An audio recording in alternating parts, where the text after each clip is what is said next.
Bueno, y en este momento de ebullición en el campo, donde todo el mundo discute si la retención está en un número o otro, nada mejor que hablar con un experto, abogado tributarista, Hugo Rossi, que ha presentado un libro este año, Los impuestos del campo en criollo, que realmente ha sido muy didáctico para que la gente entienda.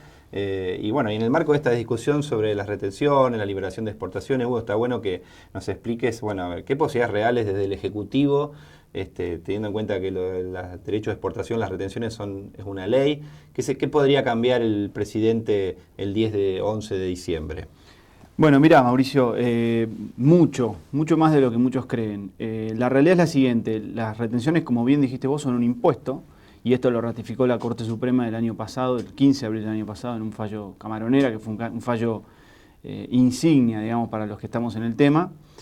Dijo claramente que se trata de un impuesto, mal llamadas retenciones, ¿no? Porque no es un cobro a cuenta, sino que es un impuesto final que se cobra, que en realidad el Ejecutivo en la Argentina tradicionalmente fue quien las fue aumentando, subiendo las alícuotas de acuerdo a las necesidades del momento, en base a una delegación legislativa que hace el Código Aduanero. El Código Aduanero, que sí es una ley sancionada por el Legislativo, le permite al Ejecutivo manejar las alícuotas y distribuir esas retenciones de acuerdo a las necesidades. Porque la Constitución dice que los impuestos tienen que partir sí o sí de la Cámara de Diputados, que es la representante del pueblo. Ni siquiera puede partir de senadores, que es la otra Cámara. Exactamente. Entonces, pero se podía hacer esto por una modificación del Código Aduanero, que el Ejecutivo entonces tenía las facultades delegadas extraordinarias que más o menos se conocen así. Exactamente. Una discusión entonces que se abrió a raíz de este fallo que te comentaba del año pasado de la Corte Suprema es, de acuerdo, es una delegación. Ahora, esa delegación que hace el Código Aduanero en el Ejecutivo y que le permite fijar las retenciones, mal llamadas retenciones,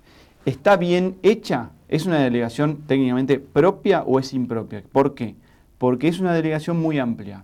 En esa delegación el Código Aduanero le dice, mire, señor Ejecutivo, usted puede fijar retenciones, pero no fija límites, no dice entre el 10 y el 20%, con tanto tiempo de vigencia, no hay límites. Entonces la Corte lo que puso en discusión es si esa delegación es propia o impropia, que sería incorrecta, digamos, ilegal. Sí.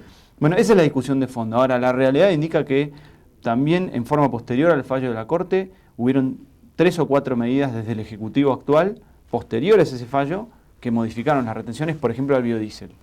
Con lo cual, efectivamente, la facultad del Ejecutivo de alguna manera está ratificada por la propia práctica, digamos. ¿Eso se hace por decreto de necesidad de urgencia? ¿Ese es el mecanismo legal? Decreto simple. Decreto simple. No puedes hacerlo por decreto de necesidad de urgencia justamente porque no puedes temas...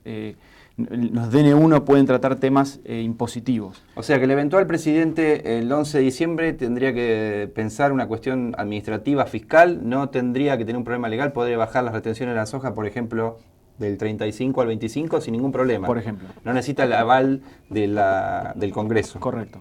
Ok, y con el tema de los registros de operaciones de exportación, los conocidos como ROE, ¿qué situación legal estás viendo? Mira, los ROEs nacen de la ley 21.453, que es una ley, esa ley es heredera de la Junta Nacional de Carnes y son las facultades ordenatorias que tiene el Estado respecto de la comercialización de granos hacia el exterior. Porque los ROE surgen como lo que hoy se llaman los ROE rojos, digamos, para la carne. Después aparecieron los ROE verdes para los granos y los ROE blancos para la leche. En realidad hay un paso anterior. Después de la Junta de Carnes, por eso te contaba, se sanciona la ley 21.453, que es la ley que hoy es la marco de estos ROE. Los ROE con ese nombre en realidad surgen a mediados de la década del 2000. Antes de eso, y desde la disolución de la Junta, existió la DJB, que es la Declaración Jurada de Ventas al Exterior, que en realidad es un poco a lo que se debería volver. Cuando escuchamos hablar por ahí en campaña que muchos dicen vamos a eliminar los ROEs, se entiende cuál es la idea, que es eliminar las trabas, pero técnicamente lo que uno debería hacer es volver a esa DJB. El Estado no puede ceder su, digamos, función de control. Lo que se está hablando es decir, bueno, sacar ese mito de Guillermo Moreno diciendo vos podés exportar, vos no. Exactamente. Que se instrumentaba a través de los ROE. La arbitrariedad. Que Que eso es el mal mecanismo que crearon los ROE. La posibilidad de un funcionario de decir, porque yo considero que el mercado interno no está suficientemente abastecido, no te permito exportar. La DJB anterior, que esta que yo te decía, funcionaba de manera automática. Yo quería sacar una DJB para exportar, lo solicitaba y automáticamente lo daban. ¿Y por qué digo que no hay que eliminarla? Y este es el punto central. pongámosle el nombre ROE, pongámosle JB, no importa, pero ¿por qué no hay que eliminar el registro de exportación? Porque sirve para determinar el tributo que paga ese exportador. O sea, vos el momento en el cual determinás el hecho imponible, o sea, cuántos impuestos a la exportación va a pagar ese exportador, es el momento en que saca la DJB. Por eso es fundamental no hablar ya desde lo técnico, no desde lo político, de eliminación, sino de mantener el registro, pero sin las arbitrariedades. Justamente de ese terreno quería ir para redondear un poco la nota. Vos participás desde hace bastante tiempo como parte de los equipos técnicos agropecuarios del senador Ernesto Sanz, que ha estado trabajando muy cerca de Mauricio Macri en la propuesta general de Cambiemos. Entonces, desde el punto de vista político hay mucha gente que dice, uy, con la eliminación de los ROE, la baja retenciones, se va a desarticular el mercado interno, se va a exportar cualquier cosa, no vamos a tener pan, hay toda una serie de miedos, ¿no?